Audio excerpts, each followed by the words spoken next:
नमस्कार, आप देख रहे हैं आरजे भारत न्यूज 7 और मैं हूं आपके साथ श्वेता। तो चलिए रुक करते हैं आज की प्रमुख और बड़ी खबर पर। 3 साल तक सबसे तेजी से बढ़ेगी भारत की अर्थव्यवस्था, बांग्लादेश में सुस्त रह सकती है विकास दर, जानिए वैश्विक आर्थिक संभावना रिपोर्ट। भारत अगले 3 वर्षों में 6.7% की स्थिर वृद्धि दर्ज करते हुए सबसे तेजी से बढ़ने वाली प्रमुख अर्थव्यवस्था बना रहेगा। विश्व बैंक की नवीनतम वैश्विक आर्थिक संभावना रिपोर्ट के मुताबिक भारत में वित्त वर्ष 2023 और 24 में आर्थिक वृद्धि बढ़कर 8.2% रहने का अनुमान है। यह विश्व बैंक के जनवरी में जताए गए पिछले अनुमान से 1.9% अधिक है। इसके साथ ही विश्व बैंक ने वर्ष 2024 में वैश्विक आर्थिक वृद्धि के 2.6% पर स्थिर रहने का अनुमान जताया। उसने कहा कि अगले 2 वर्षों में वैश्विक वृद्धि बढ़कर औसतन 2.7% तक हो जाएगी। हालांकि ये भी कोरोना से पहले के दशक के 3.1% से काफी कम होगी। रिपोर्ट के मुताबिक इस पूर्वानुमान का मतलब है कि 2024 और 26 के दौरान दुनिया की 80% से अधिक आबादी और वैश्विक जीडीपी वाले देश कोरोना से पहले के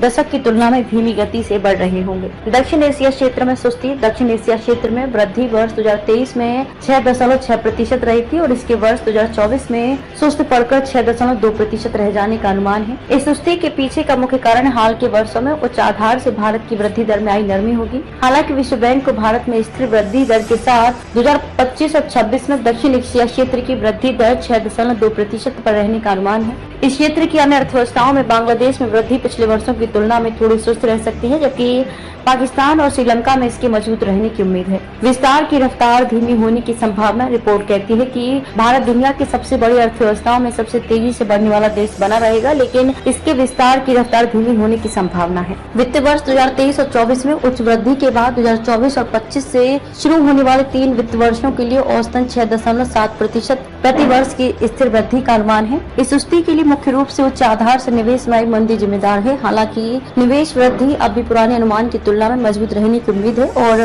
पूर्वानुमान अवधि में मजबूत बनी रहेगी, जिसमें मजबूत सार्वजनिक निवेश के साथ निजी निवेश भी होगा। सरकारी खपत में धीमी वृद्धि होने का अनुमान। रिपोर्ट कहती है कि निजी खपत में वृद्धि को कृषि उत्पादन में सुधार और मुद्रास्फीति में आई गिरावट से फायदा होने की उम्मीद है। जीडीपी के सापेक्ष चालू व्यय को कम करने के सरकार के लक्ष्य के अनुरूप सरकारी खपत में धीमी वृद्धि होने का अनुमान है। खबरों में अब तक के लिए बस इतना ही। फिर होगी आपसे मुलाकात ऐसी किसी बड़ी और खास खबर के साथ। तब तक के लिए नमस्कार और देखते रहिए आरजे भारत न्यूज 7।